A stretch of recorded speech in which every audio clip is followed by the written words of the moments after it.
अगदी मोठ्या आनंदाचा उत्साह साजरा करीत आहोत। आज सर्वांनी छत्रपती शिवाजी महाराजांचा फोटो स्टेटसला ठेवला असेल, पण मी असे मानणार नाही की त्यांचा फोटो स्टेटसला ठेवू नका। तुम्हाला जर त्यांचा फोटो ठेवायचा असेल तर तो कायमचा आपल्या हृदयात ठेवा, तो कायमचा आपल्या हृदयात ठेवा। मैत्रिणी, महिलांवरील अत्याचाराच्या बातम्या दररोज कानावर पडतात आणि मन सुन्न होते। वल्लमा देसाई या महिलेला धाकटी बहीण मानली, तिला सावित्री किताब देणार, कल्याणच्या सुभेदाराच्या तरुण सौंदर्य संपन्न सुनेला माते समान मानणार। अशा छत्रपती शिवाजी महाराजांच्या विचारांची आजच्या समाजाला गरज आहे। गड आला, गड जिंकला यापेक्षा तानाजी मालून सारखा शूरवीर गमावल्याचे अधिक दुःख होणाऱ्या छत्रपती शिवाजी महाराजांच्या भावभावनांची गरज आजच्या तरुणाईला आहे। शिवरायांसमोर अनेक संकटे आली, पण ते कधी खचले नाही। मात्र आजचं तरुण थोडे अपयशाने खचून लागले। आज 19 फेब्रुवारी 1630 रोजी एका रत्नाचा जन्म झाला आणि तो रत्न म्हणजे छत्रपती शिवाजी महाराज। शिवाजी महाराजांनी त्यांच्या आयुष्यात वस्तू वापरल्या व माणसं जपली, परंतु आपण मात्र वस्तू वापरतो व वस्तू जपतो व माणसं वापरतो। त्यांनी त्यांचा हा दूरदृष्टिकोन भारताच्या इतिहासात सुवर्णाक्षरांनी लिहिला आणि असाच एक प्रसंग मला तुम्हाला सांगावासा वाटतो। एकदा छत्रपती शिवाजी महाराज कर्नाटकीच्या मोहिमेवरून परतत होते, तेव्हा तिथे एक बैलवाडी नावाचे गाव होते। तिथे एक किल्ला होता, तेथे मल्लम्मा नावाचे ठाणेदार इथे राहत होते। दादाजींना वाटले की जाता जाता हा गडही घेऊन जावा, म्हणून त्यांनी थोडे सैन्य गोळा केले व मल्लम्मावर आक्रमण केला। मल्लम्मा ही जिद्दी व चिकाटीने लढली व मावळ्यांचा पराभव केला। दादाजींना वाटले का बाईच्या हातून मावळ्यांचा पराभव होणे शक्य नाही, म्हणून त्यांनी अजून थोडे सैन्य गोळा केले व स्वतः त्यांच्यावर आक्रमण केला। पण यावेळेस मात्र मल्लम्माचा पराजय झाला। दादाजींना वाटले की हिला आता महाराजांपुढे उभे करू, त्यामुळे तिला कैद करत असताना ती आत गेली व तिच्या ताण्या बाळाला घेऊन आली। तिला वाटले जसा प्रत्येक राजा त्याच्या गुन्हेगाराला शिक्षा देतो तसा हाही राजा मला शिक्षा देईल। ती शिवाजी महाराजांपुढे नतमस्तक झाली व म्हणाली, मी तुमची गुन्हेगार आहे, जी शिक्षा द्यायची ती मला द्या, माझ्या बाळाला काही करू नका। शिवाजी महाराजांनी स्मित हास्य दिले। चिटणीस आत गेले व दुधाची वाटी घेऊन बाहेर आले।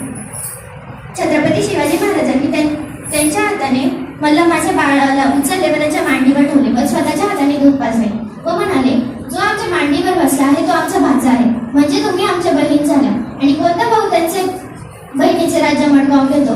अहो दादाजी, बहिणीचे राज्य घ्यायचे नसते तर तिला राज्य द्यायचे असते। इथे जी कोणी स्त्री बसली असेल तिला मला एवढेच सांगायचं वाटते की तलवारीपेक्षा तीक्ष्ण तुझ्या नजरेची धार आहे, अगं तलवारीपेक्षा तीक्ष्ण तुझ्या नजरेची धार आहे।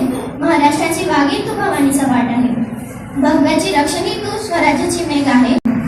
आताच काही काळापूर्वी इथलेचे पंतप्रधान भारत भेटीसाठी आले होते, तेव्हा तिथल्या गाईडने त्यांना विचारले, तुम्हाला सोन्याचे प्रतीक असलेले गोल्डन टेम्पल बघायचे की प्रेमाचे प्रतीक असलेले ताजमहल? ते म्हणाले, ह्या राज्यात ज्या राजाचा इतिहास शिकवला जातो त्या राजाचा मला रायगड बघायचा आहे। तुम्ही जगाच्या कुठल्याही पाठीवर गेले व तुम्हाला कोणी विचारले तुम्ही कुठून आलात, तर अभिमानाने सांगा, ज्यांनी मरणालाही लाजवले व आलेल्या मरणालाही जगायला शिकवले अशा छत्रपती व संभाजी महाराजांच्या भूमीतून मी आलो आहोत। म्हणून तर सांगावेच वाटते, ज्या मातीत जन्मलो त्या मातीचा रंग सावळा, छाती ठोकून सांगा की मी शिवरायांचा मावळा, मी शिवरायांचा मावळा। जाता जाता एवढेच सांगेन की देवाकडे फुल मागितलं तर देवाने अख्खा बागच दिला, देवाकडे पाणी मागितलं तर देवाने अख्खा समुद्रच दिला, देवाकडे राहायला घर मागितलं तर देवाने अख्खा राजवाडाच दिला, पण देवाकडेच देव मागितलं तर त्यांनी छत्रपती शिवाजी महाराजांसारखा देव माणूस दिला, छत्रपती शिवाजी महाराजांसारखा देव माणूस दिला। जय भवानी, जय शिवाजी राजे। उसळता बदलावा शिवराया शब्दाची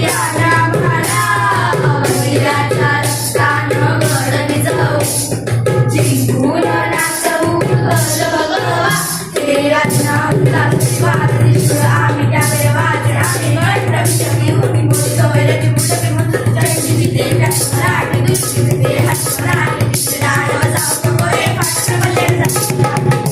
आणि ज्या वर्गाकडे हा सुंदर कार्यक्रम होता ते विवेक पाटील सर, त्यांच्या वर्गाच्या सर्व विद्यार्थिनी की ज्यांनी खूप छान इथे सुंदर सुंदर भाषणं केली आहेत, माझे सर्व गुरुजन वर्ग, शिक्षकेतर कर्मचारी आणि विद्यार्थी मैत्रिणींनो, आजचा दिवस खरं काल रात्री 12 पासूनच सुरू झालेला आहे।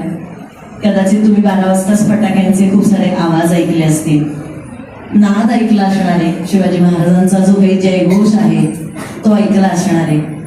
इथे एका मुलीच्या भाषणामध्ये सुरुवातीलाच आलं होतं की स्टेटसला फोटो ठेवून किंवा त्यांचे खूप मोठ्या मोठ्या आवाजात पोवाडे वाजवून की आज दिवसभर चालणार आहे, तर संध्याकाळी मिरवणूक पण निघेल.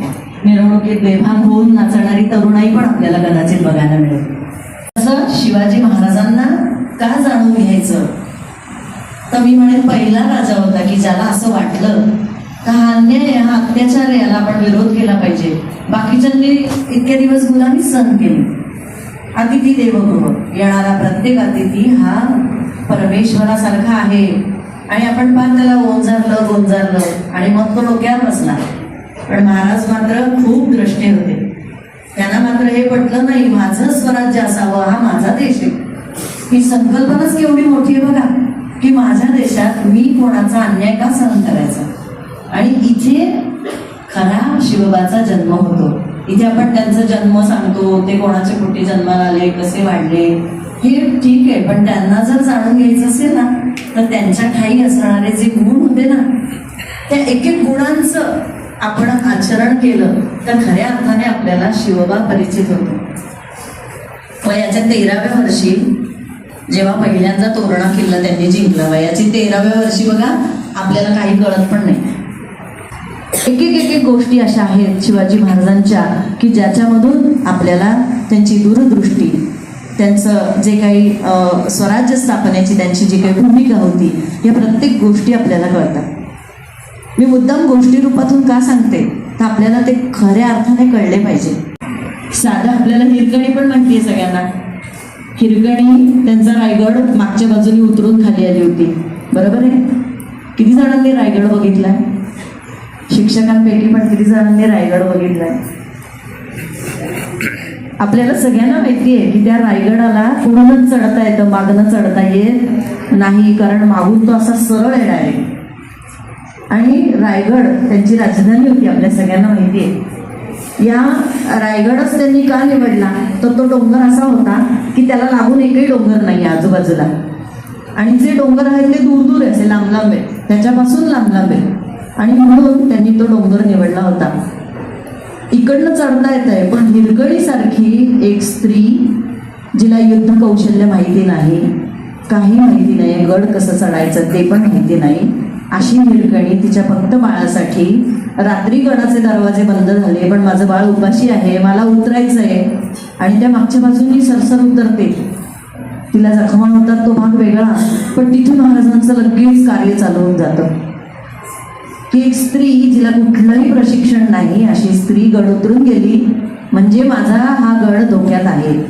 बघा राजा कसा असतो, सगळ्या बाजूने विचार करणारा असतो की त्याला प्रत्येक गोष्ट दूरदृष्टी पाहिजे, त्याला त्या माझ्या गडाचं संरक्षण झालं पाहिजे की जेणेकरून शत्रूचं आक्रमण माझ्यावरती होता कामा नये. अनेक गोष्टी आहेत महाराजांच्या की त्यांचे ते कौशल्य आपण आज आत्मसात करण्याची गरज आहे. तेव्हा खऱ्या अर्थाने महाराज आपल्यामध्ये असणार आहे. नुसते पोवाडे गाऊन किंवा नुसतं त्यांच्याविषयी घोषणा देऊन महाराज आपल्यापर्यंत पोहोचणार नाही. तर महाराजांना आपण जाणून घेतलं पाहिजे. आजच्या दिवशी कदाचित यात मी जे काही तुम्हाला सांगितलं त्याच्यातली एक जरी आपण त्यांचा गुण स्वीकारला तरी पण आपल्यासाठी खूप मोठा असणार आहे. अशा महाराजांना आपण त्रिवार वंदन करूया. त्या बाबतीमध्ये जो आदरभाव आहे तो महाराजांकडनं आपण शिकलो तरी आजच्या दिवशी खूप मोठा एक मानाचा मुजरा महाराजांना असेल. शिवाजी महाराज की. आणि आज नृत्य, पोवाडे, गाणे, विविध भाषणं ह्या सगळ्याच गोष्टींनी कार्यक्रम खऱ्या अर्थाने अतिशय सुंदर केला.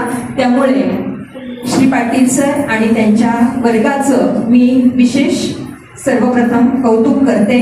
सगळ्यांनी टाळ्या वाजवायच्या आहेत. मुलींनो, शिवाजी महाराज आपल्या सगळ्यांनाच माहिती आहे, जगात सर्वोत्तम गणला गेलेला एक महान राजा. देव नव्हते, ते सुद्धा खरं मनुष्यच होते, परंतु त्यांच्या अंगी जे अलौकिक गुण होते त्यामुळे त्या गुणांमुळेच ते आज अजरामर झालेले आहे. की 16व्या आज आपण 21व्या शतकाकडे वाटचाल करतो आहोत, तरी सुद्धा अतिशय उत्साहाने आजही शिवजयंती आपण साजरी करतो. गुणांची शिकवण आपल्याला कशातून मिळते तर शिवचरित्रातून. मगाशी सर्व काही विद्यार्थिनींनी आणि बाईंनी पण तुम्हाला शिवरायांचे अनेक गुण तुमच्या समोर मांडले. तर मुलींनो, फक्त सायकली किंवा गाड्यांना झेंडे लावून त्यानंतर पोवाडे लावून नृत्य करून शिवरायांचा जयघोष करून खऱ्या अर्थाने शिवजयंती साजरी होऊ शकत नाही. तर शिवरायांचे गुण आचरणात आणायचे असेल तर शिवचरित्र वाचून शिवजयंती साजरी करूया. हे एकच गोष्ट मी सांगते आणि थांबते. धन्यवाद.